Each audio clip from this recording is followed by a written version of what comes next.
Hi, this is Richard Edelman, and you're listening to The Trust Makers.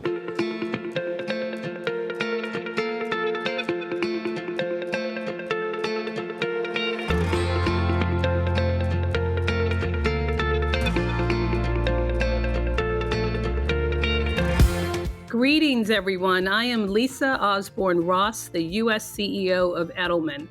And today I'm delighted to be joined by Kimberlyn Leary. Kimberlyn is a senior vice president at the Urban Institute, an associate professor and lecturer at Harvard University. She is also a psychologist and a former White House advisor. Kim writes, consults, and teaches on leading teams, cross-boundary collaboration, negotiation, and conflict transformation. Kim, welcome to the Trust Makers. Thank you, Lisa. I'm delighted to be here and to be in conversation with you. All right, let's get right at it. There's so much to talk about. You clearly, Kim, have had a wide-ranging career, from roles in government to medicine to academia. How have you worked to advance equity throughout your career? Well, you're right. I have been in many different spaces, but I would say that the one constant has been thinking about issues of equity, or before that, thinking of issues of disparities that we would see in healthcare, for example. And before that, thinking about the role of multicultural perspectives in education and in teaching. I would say that, in my career, I've had the incredible honor and pleasure of starting in the classroom and teaching students. So being in conversation with young people who were always a little bit ahead of the rest of us in terms of their understanding of what they wanted from this nation, from our world, really, and where they were really on the cutting edge of what constituted not just equality, but equity. Later on, when I moved into more senior roles, I had a chance to champion those same values, as I know you have in your leadership roles, to talk to people in an organization about what a good DEIA practice meant, and to also help some of our colleagues for whom this was a new world and those who were urgent and demanding change figure out ways to talk to one another. But I would say that working for both the Obama and Biden administrations gave me incredible opportunity to work at scale, to look at the innovation that's happening across our nation, people who are trying experiments in order to bring communities together or to make things like procurement more open to minority and women-owned and LGBTQ-owned businesses. And now teaching mayors at the Bloomberg Center for Cities now have a chance to really talk with the mayors who know their cities, are right in the center of their challenges and also right in the center of solution making. And equity is a prime concern for them. Let me just say how happy I am that you were at all the tables where you were seated and using your voice, because it is obviously a commanding one and it's an important one. I try not to make assumptions. I know why I think equity is important, but before we talk about the research, from your perspective in the different places you sit, besides it being the right thing, why is equity important?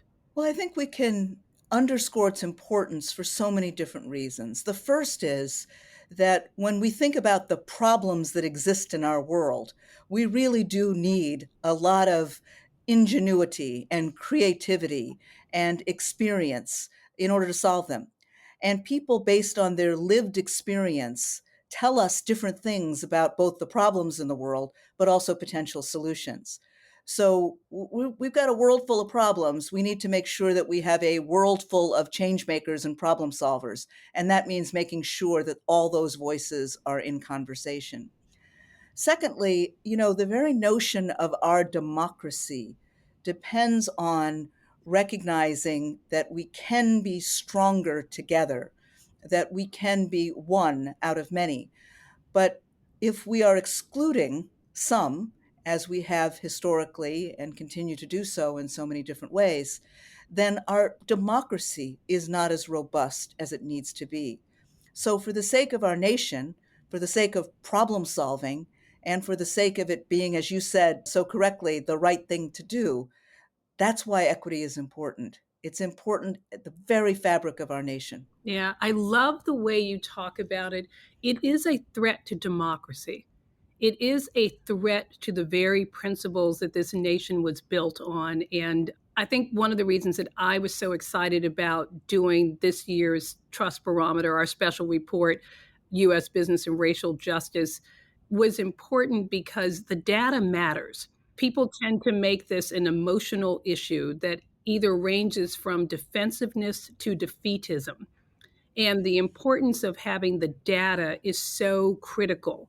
So let's dive into the findings from our report. According to the report, 69% of respondents say that they are concerned about systemic racism and racial injustice. That's an increase from last year, up 8 points. That's true across demographics and political parties. So when we talk about, I don't use the word diversity, but for me, representation, when we talk about representation, ideological differences are incredibly important. So, but this data found it to be true across racial, ethnic, gender demographics, as well as political parties. Does that sense of consensus surprise you? In some ways, it does. In other ways, it doesn't. It does because it speaks to an urgent moment that we're in, that people broadly recognize, and that they, over these last years of the pandemic, and then George Floyd's murder, and ongoing events of hyper partisan politicking that we see, I think people recognize that this is not the way they want to live their lives. So they see that. So, from that standpoint, I'm happily surprised that people recognize the challenge that we have. I think I'm more surprised by the fact that people could agree on at least a version of what the problem looks like. Often, when people get together around the table, they agree at a very high level, at an abstract level.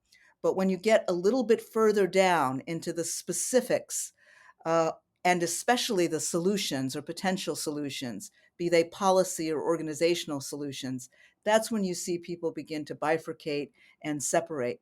So I think what we know about leading change in organizations and systems is you have to start with what you first agree, what you first see as a common problem, knowing that that won't continue through the problem solving process, but it's a really good place to start.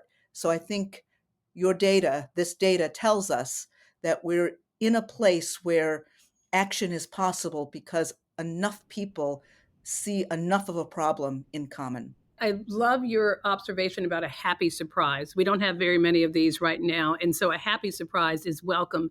And what struck me, it was short of 10 points. And so I see everything that you're saying in terms of consensus, the positive nature of consensus, agreement on at least having a common base to work from, because if you don't have that, you can't go anywhere. But what do you attribute this 8 point increase in 1 year to? Like, what happened? So this would just be purely speculation because I don't have the data about that. But what I would say is, over this last year, we've been emerging more and more from our pandemic lockdown conditions. And people are going back to the office, at least some of them, at least some days a week. They're back in the streets with one another, shopping or going to sporting events. People are back in touch with one another. And there is online kind of a false community in a way that we're all in the same black boxes of Zoom. And then we get out in the world and we're talking more than our allotted 40 minutes on Zoom. And that's where some of the fracture lines can appear. So I think as people have gotten back in contact with one another, many people are aware of the political cycle that we're in. They're watching political campaigns just begin to step up. The rhetoric is beginning. And I think people are becoming worried and they're becoming concerned. And that, to my way of thinking, is not inappropriate at all. No, in fact, it's a positive thing because that means you care. Concern is care. So I think that's positive. When I saw the initial cut and then the final of the results, I thought to myself, I think people could fall into one of four categories when they receive this data. One is tell me something I didn't know. Okay. Two is, oh my God, this is horrible. I don't know where those people have been, but it was news to them. I think a third, and perhaps the most damaging, was so what? Nothing is going to change. This sense of defeatism that I've talked about. But the fourth one was the one that fascinated me the most. And that was that people said, you know what? I thought this is what was happening in my organization. I'll share the data point with our listeners, but I feel like people were like, oh my God, affirmation. I had a sense. So, the finding, one of the most stunning findings for me, and I think others from the report, 60% of executives feel that their organization is making a lot of meaningful progress on addressing racism and racial inequalities in the workplace, while only 28% of mid level and 18% associate employees feel the same way. So you've got this significant gap from 60%, we're doing fine, things are great.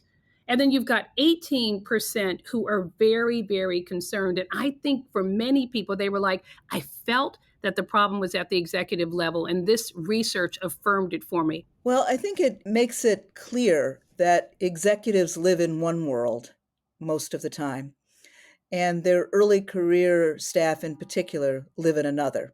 And with many, for instance, of the think tanks in the DC region where Urban is located, have become unionized and are working now through bargaining committees with their organizations.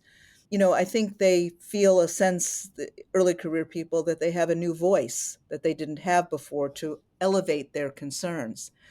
And I think on the opposite side, that is, hopefully we're all ultimately all going to be on the same side, but on the executive side, when it seems like you're running programs that at least have the potential to diversify your employee base, when you have commitment, say, to equity in one form or another, where you personally may believe in it, but you're not necessarily in the shoes of the earliest career folks who may have come out of a college environment where there was a different kind of dialogue about equity and values. And now they're in the work world and they're expecting some of that experience to be the same. And organizations have their histories. They're trying to, in many instances, trying to understand those histories. But the experience of being someone who's a mid career person or an early career person can be just so very different. And now the bridge building is, for instance, in some organizations, helping more senior folks to understand what something like a microaggression means in the context of someone who's earlier in their career, and where the power differential is keenly felt by the person who's further down in the organizational chart. By the same token, I do think that some of our early career colleagues don't always understand how organizations work either, or how government works. And I'm not speaking now of any particular institution. There can be an expectation that the senior people can just change things if they wanted to. And the senior people are also aware, well, I've got to make sure the lights are on and the payroll is met. There are a lot of things I have to do in parallel with all of the equity initiatives that are also on my docket and in my portfolio. So I do think one of the good things about the unionization, and generally I personally as a citizen am in favor of unions, but I think one of the good things just that's happening is that earlier career people are understanding more about organizations, and organizations are learning more about this particular demographic and what they think of as the workplace they want to live in. And it is a workplace where they feel they are seen holistically and where they expect that equity is not just a slogan, it's lived in the actual practices of the organization, not just the words that people say, but the things that actually happen or don't happen. I was rapidly taking notes for myself as you were speaking, but let me comment first on the workforce, because I think that is a super interesting perspective in terms of why they see the world like this. So my children are part of that workforce. And I look at how they were raised as opposed to how I was raised. And it is their expectation. It is almost normal for them in many cases. And I think you find some of this regardless of socioeconomic demographics and mix, because their middle schools were representative, their colleges and universities were representative, their friends groups are more representative. And a really important point, Kim, emerging majorities, they are used to seeing people who are from that class in senior level positions. They're used to having teachers that look like that. They're used to having bosses. So that authority mix that you talked about. So I think when they come into the workplace and they're like, whoa, what is happening here? This is so dramatically different, which is why I think they are in many ways the best generation and will lead us to greatness.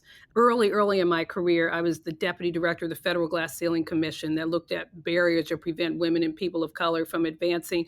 And at that point, and this was so many years ago, I don't want to say the number, but at that point, we said it's all about the CEOs. And if the CEOs lead, people will follow. I now know as a CEO, that's not necessarily true. I can have a vision and I can even articulate that vision and I can explain what my expectations are, but it falls apart in the organization. And I think that level down in terms of executives and then mid level, probably senior level managers or who are in a position to make decisions, they're not making those decisions, even though me and other CEOs are like, this is important. Well, I think that's right. Our students, our kids, our nieces and nephews have grown up in many instances, is very different. It is representative. And there is a different sensibility that includes flexibilities that are just not the case for folks who are older. One part of the work that I did for the Biden administration in helping to implement the president's first executive order on equity, and then playing a small role in shaping the second executive order on equity, which was released more recently, is that I was so thrilled that both of those executive orders were smart in so many different ways, including in thinking about how change happens. So rather than just, as happens so often in too many organizations, you call upon the coalition of the willing or the coalition of the already caring about diversity and representation and equity to do the work, and everyone else can just sit back. Instead, the executive orders called on people with particular kinds of expertise to be on agency equity teams. So the data officer, the evaluation officer, someone who works with the public and has a public facing role, and that leadership should be represented.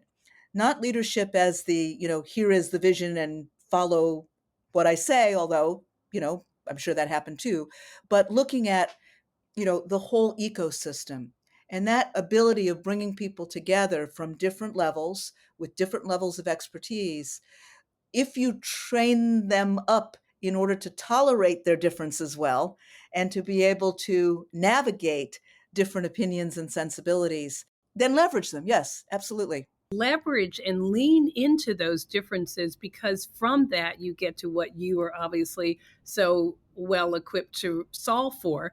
And that is, well, what's the solve here? What is the solution? And you, by leaning into differences, I think you get to that.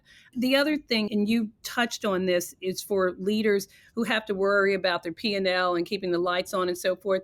We have made progress when they realize that a good way to keep your lights on, a good way to strengthen your P&L is to embrace representation. You're so right that when these what are challenges are also squarely in the portfolio of the executive, that and understood to be a part of what it takes in order for our organization to deliver whatever it delivers well, then you have a very different situation. And I always use, when I'm teaching, the metaphor of cybersecurity. Cybersecurity is something that we expect everybody to play a role in, right? And we actually say to people, you have to learn new things in order to make sure that you're not subject to phishing. And if you don't learn those new things, we'll shut you out of the system. It's that important, And we just do it because we accept that cybersecurity is crucial to our organization. There are new things you have to learn. Everybody has to do it. And that it's a condition of keeping us robust and our systems healthy. There's a way to also draw on that narrative to bring people into conversation with one another. I subscribe to everything that you said. We tend to look at this as additive rather than essential. It is essential to our success. It's what you said in the beginning. It is part of our democracy. The report found that a majority of executives, 53%, misunderstand the words affirmative action. Why do you think that understanding has collapsed? And what are the potential effects on companies when executives don't understand the meaning of or the reasons for affirmative action, how can they either advocate for or against it when they don't even know what it is? I think this is a very astute and critical question. That executives have those misunderstandings about affirmative action strikes me as something to really put a pin in and to examine and more deeply interrogate. You know, in my other life as a clinical psychologist, I always think about when do people not know something because they haven't been exposed to it. So, how could they possibly know it?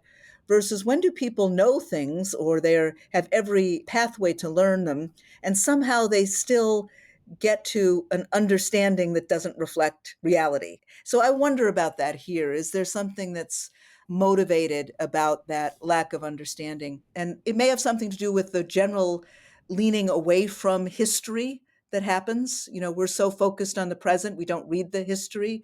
And when you wade through some of the preliminary documents with the forthcoming SCOTUS case, or you think about the SCOTUS case in 2003, it's very particular what is being argued. And affirmative action is also very particular.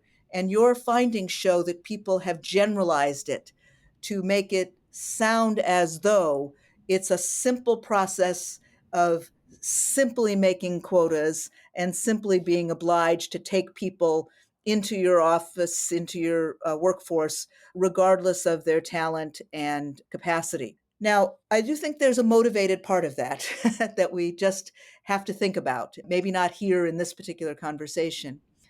But I think secondarily, that means that people can't, in a nuanced way, change their systems to produce greater representation and diversity.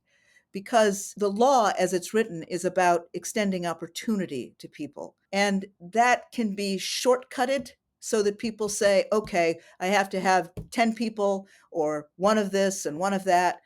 And that really turns people into commodities and I think mistreats the integrity of people. And it also, I think, interferes with that project of our really fundamentally realizing our multiracial democracy. It diminishes it, it lessens it, and diminishes it in a really dangerous way. You have held some pretty significant roles and in some pretty significant places. Because I do want people listening to this, and because I am always constantly learning and trying to improve, how have you experienced in these various roles and places effective and actionable equity practices? So I can say that in both the Obama and Biden White Houses, walking around the halls was a joyous experience for many reasons, but because of the diversity that you would see. It really was wonderful. And even when I occasionally have a chance to visit again, you know, you see that once again. I would say, again, going back to the executive orders, which is what I spent so much time working on that I'm thinking about them. What I loved about the construction and the architecture of the executive orders is that it didn't rely on rhetoric alone. Rhetoric was the vision. You know, this is America. This is the way we want America to look. This is the way we want America to function. That vision was there. But when it came down to actually asking agencies to do the work of advancing equity or to ensure that their workforce represented America, they first had to engage in equity assessments to identify the barriers to equity. And then their action plans were closely coupled, at least that's what we all intended, closely coupled with the actions that they proposed to then implement and deliver over time. Now, the reasons that is important is that there are different barriers in different places. And so if you have a solution that you simply uniformly apply, it may not work in different settings. So it's so crucial to do the investigation work, identify the barriers, and then come up with solutions that are addressed to the barriers that you have. It's fabulous to create new mentoring programs for youth. I'm 100% in favor of that, particularly if there's a dearth of those mentoring programs in the places where it matters. But mentoring problems alone can't solve other kinds of issues. It's almost as if we're looking for just a solution we can pull off the shelf and begin to implement. And I think we can do much better than that. And the administration was trying to do just that. I literally just said to someone, we will move forward when we stop looking for the playbook. We want an easy playbook that says if you put this peg into this hole, everything is going to be okay, without realizing that it is a complicated issue that requires a complex but not complicated solution. I want to lean into your role as a psychologist. And I will tell you that after the murder of George Floyd here in my organization, I will reveal that I said to Richard Edelman, I feel like I personally am carrying the brunt of everyone in this organization who is in pain because I am the most senior person of color here, and I felt it acutely. I felt more acutely the struggle that my colleagues who were overnight having to advise 200 to 300, 400 clients on these issues, that while they were dealing with their own personal trauma of watching George Floyd and the racial reckoning, but then having to get up and work every day 24/7 to meet client needs. And so as a psychologist, what kind of toll are you seeing, the fight against systemic racism and racial injustice on those people who are involved in the movement, particularly women of color? And what's your advice for allies as we try to navigate all of this? So many different strands have come together over this last several years, from the pandemic and the isolation and an awareness of mental health in general, mental health challenges. And my former boss, Susan Rice, was a huge champion of looking at mental health and innovations in mental health. But also, just as you described, so many people were suddenly now had 3 or 4 jobs, really, advising others, and then trying to also answer unanswerable questions to their children or to their nieces and nephews or to their students. And I've had a chance a couple of times to talk with some of it's a distributed leadership network and the Black Lives Matter movement. And they have talked about the toll that it takes to be an activist. There's joy too, but the toll that it takes. And I see that toll even in our early career colleagues who tell us, yes, we need to understand the disparities that different communities experience. But when I walk into those communities to do that work, it wears on me because I know how smart and talented people are in those communities. And that's not how we're always looking at them. And that's my grandmother I'm studying. So the advice I would have is that there's a version of mental health where you do need a doctor and you need a counselor, and people should really recognize that mental health and physical health are one and the same.